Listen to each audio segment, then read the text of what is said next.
Hello friends, welcome back to our channel learn with ambitious. So friends, आज हम देखने जा रहे हैं question number 3। Solve the following simultaneous equation using Cramer's rule. Cramer's rule और determinant method दोनों ही एक जैसे हैं। तो देखो, चलो अब शुरुआत करते हैं। फर्स्ट वाला इक्वेशन है हमारा 3x 4y 10 और सेकंड इक्वेशन है 4x 3y 5। सो फ्रेंड्स, सबसे पहले हमें क्या करना है, इक्वेशन को इक्वेशन नंबर देना है। 3x 4y 10, इसको मैं देती हूँ इक्वेशन नंबर 1, और दूसरा है मेरा 4x 3y 10, इसको मैं 5, इसको मैं देती हूँ इक्वेशन नंबर 2। अब हम क्या करते थे, जो लाइक टर्म, यहाँ पे लाइक टर्म चेक करते हैं। लाइक टर्म हो तो डायरेक्ट एडिशन और सब्ट्रैक्शन करके हमारा आंसर निकाल लेते थे, और जब लाइक टर्म नहीं है तो हम इसके पहले से लाइक टर्म बनाते हैं, फिर हम क्या करते हैं, एडिशन और सब्ट्रैक्शन करते हैं। अब यहाँ पे कोई जरूरत नहीं है कि लाइक टर्म है या नहीं, सिंपल सा डायरेक्ट क्रैमर्स रूल यूज करना है। अब ये कैसे यूज करना है क्रैमर्स रूल, मैं आपको बताती हूँ। सबसे पहले डिटरमिनेंट का d इज इक्वल टू, सबसे पहले जो हमारे x के एलिमेंट्स है और y के एलिमेंट्स है वो d में रखें। क्या है x के एलिमेंट्स 3 4 और y के क्या है -4 3। याद में रखें, जो हमारा साइन है वो साइन भी हमें लेना है। अब तुम पूछोगे इन तीनों का साइन क्यों नहीं लिया मैम। अब तो देखो, यहाँ पे 3 को कुछ कौन सा भी साइन नहीं है, इसका मतलब यहाँ पे प्लस का साइन है, यहाँ पे भी कौन सा साइन नहीं है, इसका मतलब प्लस का है, और यहाँ पे भी प्लस का है। सो हम प्लस का साइन दिए या ना दिए कोई फर्क नहीं पड़ता, लेकिन माइनस का साइन हमको हमें देना ही पड़ता है। सो अब यहाँ पे देखो, डी इसका मतलब होता है हमारा डिटर्मिनेंट। और अब क्या करें, हम डी की वैल्यू निकालते हैं। डी की वैल्यू कैसे निकाले, हमें मालूम है 3 × 3 -4 × 4, इसका मतलब 3 × 3 ये पहला हुआ, फिर -4 × 4 ये दूसरा वाला हुआ। 3 × 3 होता है हमारा 9, -4 × -4 होता है -60। अब यहाँ पे माइनस माइनस हो जाएगा प्लस, 9 + 60, तो यहाँ पे आ जाएगा 9 + 16 होता है हमारा 25।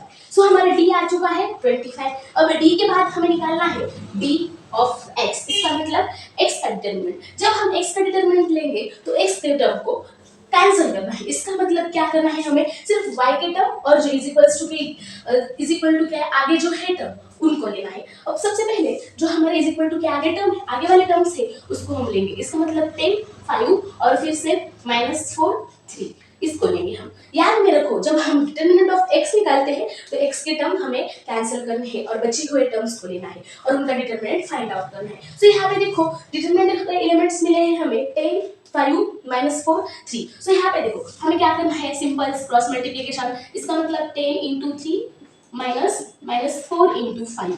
देखो यहाँ पे 10 × 3 और -4 × 5। अब इसको सॉल्व करो। 10 3 = 30 -4 5 = 20, माइनस माइनस हो जाता है प्लस, तो यहाँ पे 30 + 20 मेरा आंसर आ जाएगा 50।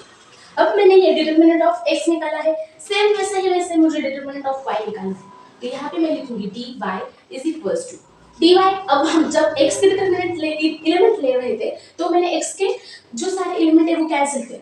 अब हम y के ले रहे हैं तो हमें y के एलिमेंट्स कैंसिल करने हैं। तो बचे कौन से वाले, 3 4 और यहाँ पे 10 5। सो इसका डिटरमिनेंट फाइंड आउट करना है। अब आपको तो मालूम है कैसे करना है, 3 × 5 -10 × 4, सिंपल। इसको सॉल्व करें। 3 5 = 15 -10 4 = 40, 15 में से 40 गए तो हमारा आंसर आ जाएगा -25। अब हमें कौन सा भी साइमल्टेनियस इक्वेशन सॉल्व करने को कहते हैं, तब हमें याद में रहना चाहिए, हमें x और y की वैल्यू पता चलनी चाहिए। अब यहाँ पे देखो, हमने d यानी कि डिटरमिनेंट की वैल्यू निकाली, dx यानी कि डिटरमिनेंट ऑफ x की वैल्यू निकाली, dy यानी कि डिटरमिनेंट ऑफ y की वैल्यू निकाली, लेकिन हमने x और y की वैल्यू अभी तक निकाली नहीं। तो कैसे निकाले, चलो आगे देखते हैं। जब हमें x की वैल्यू निकालनी है तो यहाँ पे फॉर्मूला है x = dx/d। इसका मतलब डिटरमिनेंट ऑफ x से डिवाइड बाय करेंगे डिटरमिनेंट से। सो हमारे यहाँ पे डिटरमिनेंट ऑफ x है हमारा 50, सो यहाँ पे मैं लिखती हूँ 50, और d हमारा है 25, सो यहाँ पे लिखती हूँ 25।